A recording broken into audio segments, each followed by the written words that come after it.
இன்றைக்கு நாம் தியானிக்க இருக்கிற வசனம் மத்தேயு 18ஆம் அதிகாரம் 3வது வசனம். நீங்கள் மனம் திரும்பி பிள்ளைகளைப் போல் ஆகாவிட்டால் பரலோக ராஜ்யத்தில் பிரவேசிக்க மாட்டீர்கள் என்று மெய்யாகவே உங்களுக்கு சொல்லுகிறேன். இது தன்னுடைய சீஷர்களையும் ஜனக்கூட்டத்திலே அவர் சொல்லி கொண்டிருக்கிறத பார்க்குறோம். ஆண்டவராகிய இயேசு கிறிஸ்து சொல்கிறாரு, மனம் திரும்பி நீங்கள் பிள்ளைகளைப் போல் ஆகாவிட்டால், சிறு பிள்ளைகள் எப்படி கள்ளம் கபடமற்றவர்களாக இருப்பாங்க, அப்படி அதை போல் நீங்களும் மாறுங்க. அப்படி நீங்கள் மாறினீங்க தான் பரலோக ராஜ்யத்தில் பிரவேசிக்க முடியும்னு மெய்யாகவே நான் சொல்கிறேன். ஏன்னா இந்த பிள்ளையை போல தன்னை தாழ்த்துகிறவன் எவனோ அவனே பரலோக ராஜ்யத்தில் பெரியவனாக இருப்பான். ஏன்னா இந்த சீஷர்கள் இடத்துல எப்போ பார் ஒரு போட்டி இருக்குது, யார் பெரியவன் யார் முதலானவன். அப்போ பிள்ளைகளை போல நீங்கள் உங்களை தாழ்த்துங்க, அப்போ நீங்கள் அவர்களில் இந்த தேவ ராஜ்யத்திலே பெரியவர்களாக இருப்பீங்க. ஒரு பிள்ளையை நாமத்தின் நிமித்தம் நீங்கள் ஏற்றுக்கொள்ளுகிறீங்களா, அப்போ உங்களுக்கு பரலோக ராஜ்யத்தில் இடம் உண்டுன்னு சொல்கிறார். மார்க் 10ஆம் அதிகாரம் 14-15 வசனத்தில் பார்க்கும்போது அங்கே அவரை நோக்கி சிறு பிள்ளைகள், ஆண்டவராகிய இயேசு கிறிஸ்து ஜனக்கூட்டத்தில் சிறு பிள்ளைகள் அவரை நோக்கி ஓடி வராங்க. அதை சீஷர்கள் தடுக்கிறாங்க. அப்போ ஆண்டவராகிய இயேசு கிறிஸ்து அதை பார்த்து வசனம் அடைகிறார். சிறு பிள்ளைகளை என்னிடத்துல வருகிறதுக்கு இடம் கொடுங்க, அவங்கள தடை பண்ணாதிருங்க. ஏன்னா தேவனுடைய ராஜ்யம் எப்படிப்பட்டது, அப்படிப்பட்ட சிறு குழந்தை உள்ளம் போல இருக்கிறவங்களுக்கு தான் தேவனுடைய ராஜ்யம்னு சொல்கிறாரு.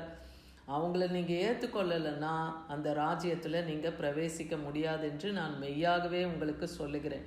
அப்போ சிறு பிள்ளைகளை போல நாம் இருக்கணும்னா நம்மிடத்துல எதை நம்ம விட்டு ஒழிக்கணும்னா 1 பேதுரு 2:2 சொல்கிறாரு, சகல துர்குணத்தையும் சகலவித கபடத்தையும் வஞ்சகத்தையும் பொறாமையும் சகலவித புறங்கூறுதலையும் ஒழித்து விட்டு நாம் தேவனிடத்தில் திரும்பும்போது பரலோக ராஜ்யத்திலே நாம் பிரவேசிக்க முடியும் இல்லையா? அப்படி நாம் துர்குணத்தை விடலைன்னா நாம் பரலோக ராஜ்யத்துக்கு வர முடியாது. ஏன்னா 1 கொரிந்தியர் 14:20 தான் சொல்லுது, சகோதரரே நீங்கள் புத்தியிலே குழந்தைகளாக இராதீங்கள். குழந்தைகளை போல இருந்தாதான்னு அங்கே சொல்லப்படுற வார்த்தையை நம்ம தவறாக எடுத்துக்கக்கூடாது. குழந்தை போல புத்தியில் குழந்தைத்தனமாக நடக்கிறவங்களா இல்லாமல் நாம் எப்படி இருக்கணும், தேறினவர்களாய் வேத ஞானத்திலே வேத அறிவிலே வேத வசனத்திலே நாம் தேறினவர்களாய் இருக்கும்போது அந்த குழந்தை உள்ளத்தை நாம் வச்சிருக்கணுமே கண்டி அவங்களுடைய காரியங்களை நாம் பின்பற்றுறது கிடையாது. நம்ம இடத்துல இருக்கிற சகல துர்குணங்களையும் விட்டு ஒரு குழந்தையை போல கள்ளம் கபடம் இல்லாமல் தேவனை நோக்கி நாம் வரும்போது,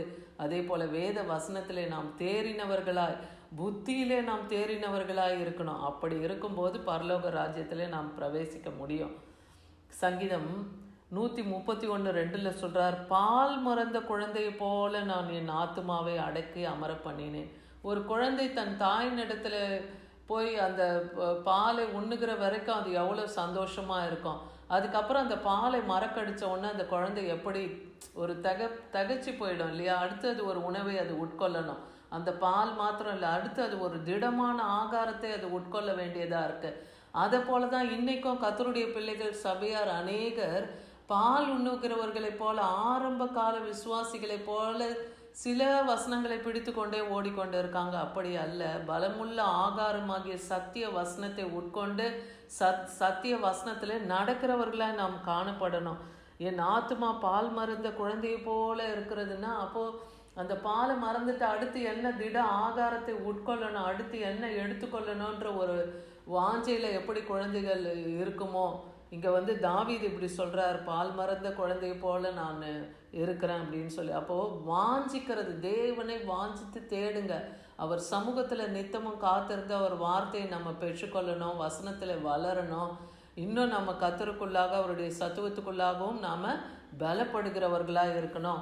சங்கீதம் 51:10 படி நீங்கள் இன்னைக்கு தேவனை நோக்கி கேளுங்க, தேவனே சுத்த இருதயத்தை நிலை சிருஷ்டியும் நிலைவரமான ஆவியை என் உள்ளத்திலே புதுப்பியோன்னு இன்னைக்கு கேளுங்க. நாம் சிறு பிள்ளைகளை போல நம்ம விளையாட்டுத்தனமாக ஓடுகிற காலம் அல்ல. ஆண்டவராகிய இயேசு கிறிஸ்து வர காலம் சமீபமாக இருக்குது. அவருடைய வருகைக்கு நாமும் நம்மை சார்ந்தவர்களும் ஆயத்தப்படணும் இல்லையா? அதனால் நாம் எப்படி இருக்கணும், சுத்த இருதயத்தை நிலை வைங்கப்பா, சிருஷ்டிங்கன்னு கேளுங்க ஆண்டவரிடத்துல.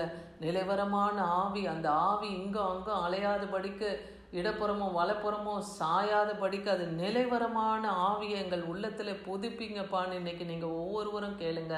அப்போ பரலோக ராஜ்யம் நமக்கு சமீபமாக இருக்குது. அதை வாஞ்சித்து தேடுகிறவர்களுக்கு அதை பிடித்து கொள்வார்கள் இல்லையா?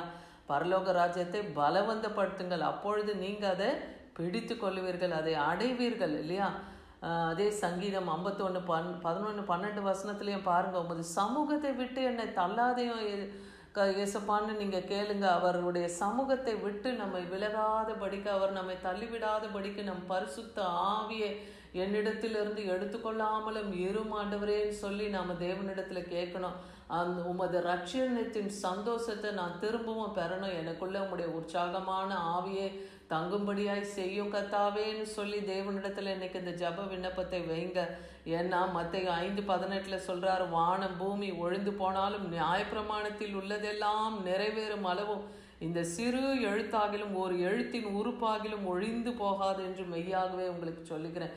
அப்போ வேத வசனத்தில் கர்த்தர் என்ன சொல்லியிருக்கிறார், எந்த வார்த்தையை இந்த பூமிக்கு நேராக நமக்கு நேராக அனுப்பியிருக்கிறாரோ அந்த வார்த்தை கிரியை செய்து தான் அவரிடத்துல திரும்பும் இல்லையா. வானமும் பூமியும் ஒழிந்து போனாலும் அவர் வார்த்தை மாறாது, அவர் வார்த்தை ஒன்றும் ஒழிந்து போவதில்லை. எல்லாம் ஒரு சிறு எழுத்து சிறு உறுப்பாகிலும் அதில் ஒழிந்து போகாதுன்னு மெய்யாகவே சொல்கிறார். அதனால் இன்னைக்கு நீங்கள் மனம் திரும்பி குழந்தைகளைப் போல நீங்கள் கள்ளம் கபடமற்று தேவனை ஏற்றுக்கொண்டு சுத்த இருதயத்தை என்னிலே சிருஷ்டியும் நிலைவரமான ஆவி என்னுள்ளே புதுப்பியோன்னு இன்னைக்கு கேளுங்க. எல்லா துர்குணத்தை விட்டு நீங்கள் தேவனிடத்தில் சேரும்போது அவருடைய ராஜ்யத்திலே நீங்கள் என்றென்றும் நிலைத்து இருப்பீர்கள். இதை விசுவாசியுங்கள். ஆமென்.